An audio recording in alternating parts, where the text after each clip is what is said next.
What's up, everybody? This is Zach with the Nerd Cave Podcast. Today is episode 237. 237. I think it's 237. It could be. Yeah, this is 237. This coming up week is 238 when we do the live show. It works for me. Yeah. I'm Robbie, by the way. Yes, this is Robbie, the bearded sultan himself, my root. Groot. I am Groot. Groot. If you don't know, everybody, this week on Thursday, we're going to be having our Best of 2017 show. We're going to be playing a lot of games with the community, as well as doing a podcast at the end of the day, kind of going through the best of 2017 from video games to movies to TV shows to biggest news stories to all of that. We're going to be playing some Mario Kart. Yep. PUBG is on the docket. You didn't think that would ever happen, that I would play some PUBG, but it is happening. Life is Strange. We got a ton of stuff, so check out on our social media accounts and everything. They'll have the schedules and all of that up there. So make plans for Thursday. Take off work. Be like, boss, I'm sick. And be like, you clearly don't sound sick. Be like, boss, I'm sick. And take off the day and hang out with us. It's going to be a ton of fun. Derek Daniel just recently graduated. Congrats, Derek. He sends in our content each week of what we read off and talk about and discuss and everything. He's going to be coming down. You've probably seen him on the E3 show before, where I utterly destroyed him. But congratulations, Derek, on your graduation. I had to throw out that I destroyed him. Oh, yeah. You got him. It's just like the Disney song challenge. I have to bring it up Every now and then. that I am the reigning champion of the Nerd Cave. One day, Allie will build me a belt. That way I can wear a belt around, like on my shoulder, like Stone Cold Steve Austin. Gotta Always do what have you the gotta belt, do. But that's neither here nor there. Allie this Definitely week, way over there. Allie this week couldn't make it, but she'll be on for Thursday. So I'm looking forward to it. I am too. I wished I could have been here all day, but my boss would not believe that I'm sick. Boss, I'm sick. Especially when we're down like 4 people. At a Yeah, and then you're like on a live stream that easily can be found by your Which coworkers. I'm friends with some of my coworkers. Yeah. So they'd be like, they'd all hate me because they're at hell and then I'm working. Yeah. So, So there you go, guys. I don't want to get fired. Yeah, we don't want you to get fired. We're gonna.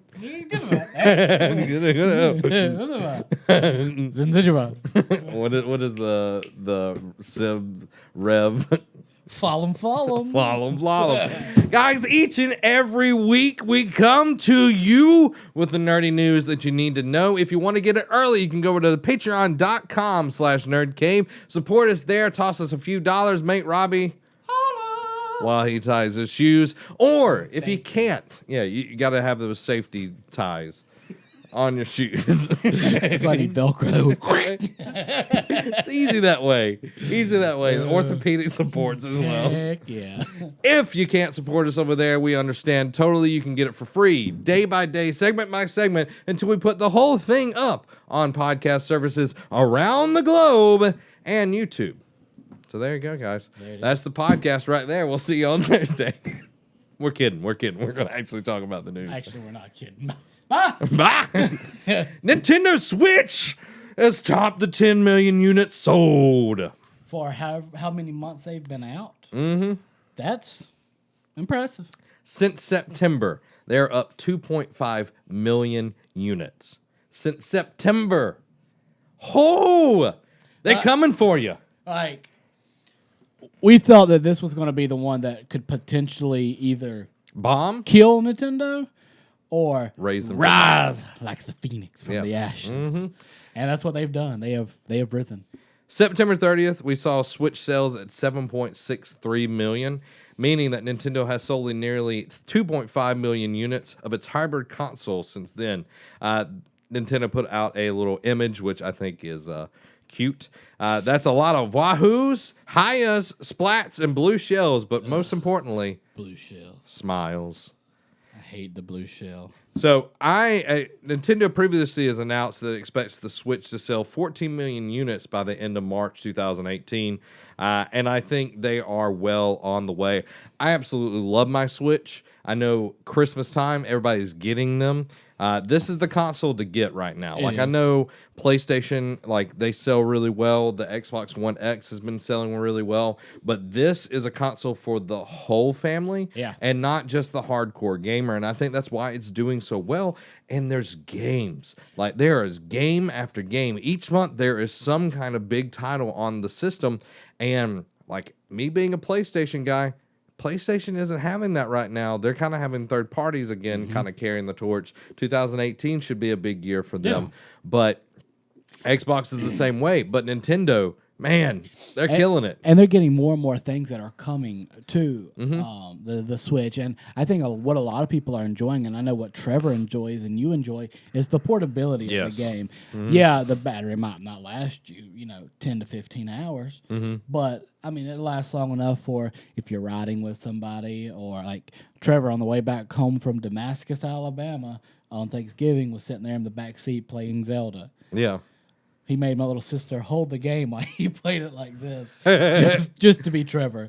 I would have been holding it with both of them. But it's nice to have that. And, of course, you can get a portable battery pack and plug it in and be good to go. But it's so nice to be able to not be stuck in the studio, because that's where I play most of the games, but I can pull it out of the dock and go into the living room while Amy's watching something or we're watching something together, but I can still play. Or she's like, give me a controller, I want to play, and then we start playing Mario or Mario Kart or something like that. So I am excited that Nintendo is breeding competition. That means the other two are going to have to get up on that stick. Step that game up. Step that game up. Beerus, Hit, and Goku Black are coming to Dragon Ball Z, Dragon Ball Fighter Z. I always get that backwards because I'm used to Dragon Ball Z. Of course, Beerus, the cat god of destruction. Hit is one of the guys from Super Dragon Ball Super. Pretty interesting guy. And then Goku Black is also from Dragon Ball Super as well. I need to watch Super. I've heard such good things about it. It's really, really good. I've enjoyed it. Like, do I have to watch GT or anything? No. Like it, where Dragon Ball stops, it picks up right after that. Okay. So like it cuts GT out of the canon Like it completely. should. Yeah. I liked Baby Vegeta. I thought he was cool. But On GT? Yeah. There was some really cool aspects of GT. I know we're kind of getting off Yeah, base. yeah. But we're talking about Dragon Ball Z. I mean, GT had its moments of being really cool, but then it had a lot more moments where you're just like, huh? Yeah, like why was Goku a kid again? Like seriously, like you know what I mean? But there's a lot of cool things in this. The trio characters announced brings the roster up to 24 characters. That's beautiful. And like if you haven't seen this is not like Tenkaichi or any of the Budokais or anything like that. It is a side fighter, kind of like Street Fighter or anything Marvel like that. vs. Capcom. Yeah, but it looks really, really good. Yeah. Like, and it's going from Dragon Ball Z to Dragon Ball Super. Like, there's a lot of content there, and I'm sure there's going to be a lot more that goes along with it. You got your DLCs. Yeah, all that good stuff. You know it's coming. Yeah. Dragon Ball Z Fighter Z is scheduled for January 26th on Xbox One, PlayStation 4, and PC. So I'm excited for it. Like when they first showed it, I'm like, nah, I don't know. But like the more I see it, the more I want it. Oh yeah. The more I see you, the more I want you. That's a old jazz hit. Yeah. You know what else I want? Burnout Paradise. Did you ever play Burnout Paradise? I did. Man, Burnout was so good. That literally probably next to like Need for Speed Underground. Oh yeah. This was my like second favorite like racing game because you got points For everything. for everything. Destruction. Like I played the game mode where just seeing how much destruction you can. Well, it's like we know that you're like. There's some people that sit out there with their like sim racing. They've got the whole thing and all that, and then you got people that can't keep on the course to save their lives. So we're like in that in between. But you get points for destroying things. Of course, we're going to destroy things.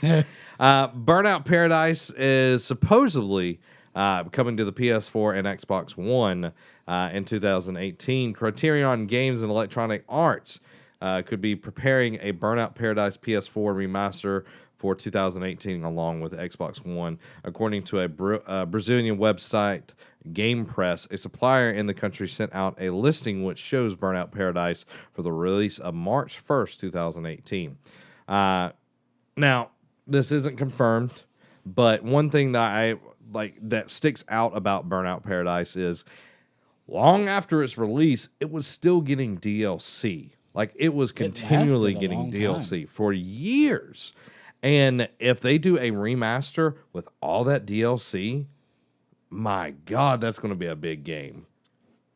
I mean, literally, I'm trying to remember how long it actually got DLC. I know that's besides the point. Like you said, this is going to be a huge game, and I wonder how much they're going to pay. How much you're going to have to pay for it. I'm not sure. It could go the route of like a Ratchet and Clank or a Crash Bandicoot, where it's like $30 for it, or it could be a $60 game because you're getting so much content. Yeah. Burnout released for PS3 and Xbox 360 in 2008, and then Criterion moved away in 2013 from that franchise. So they supported it for quite some time. If you know when they stopped doing DLC, let us know down in the comments below. But I'm excited for the potential of this because even if you're not a racer, love doing the races. Like, it was an open world where you could like destroy the signs and do all these sort of things. So, it's just a lot that you could be doing with the game, which is exciting. And like you said, you don't have to be a good racer in these games to enjoy it. Yeah, because all you got to do is murder the person that's beside you. Oh yeah, pretty much.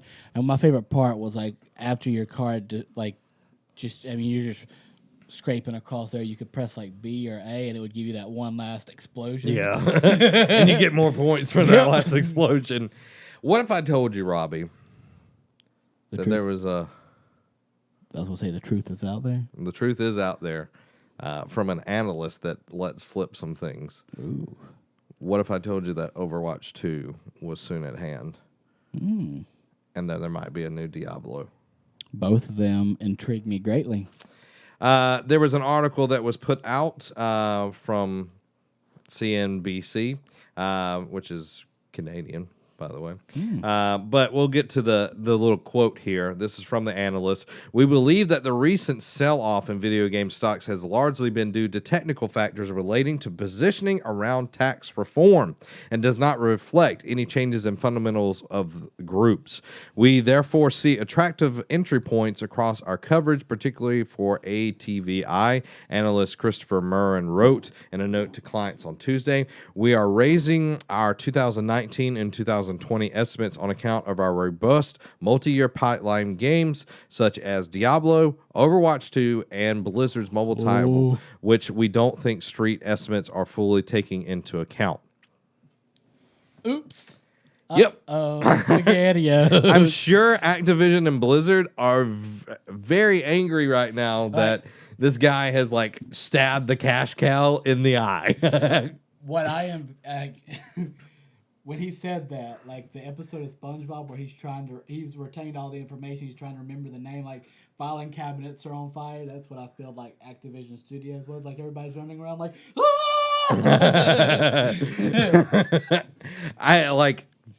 of course, they can't control an analyst or whatever, but I'm sure when they've heard that, hey, someone has let the cat out of the bag and it's the fat cat, and they're like, are you serious? They let Overwatch 2 out. Because Overwatch...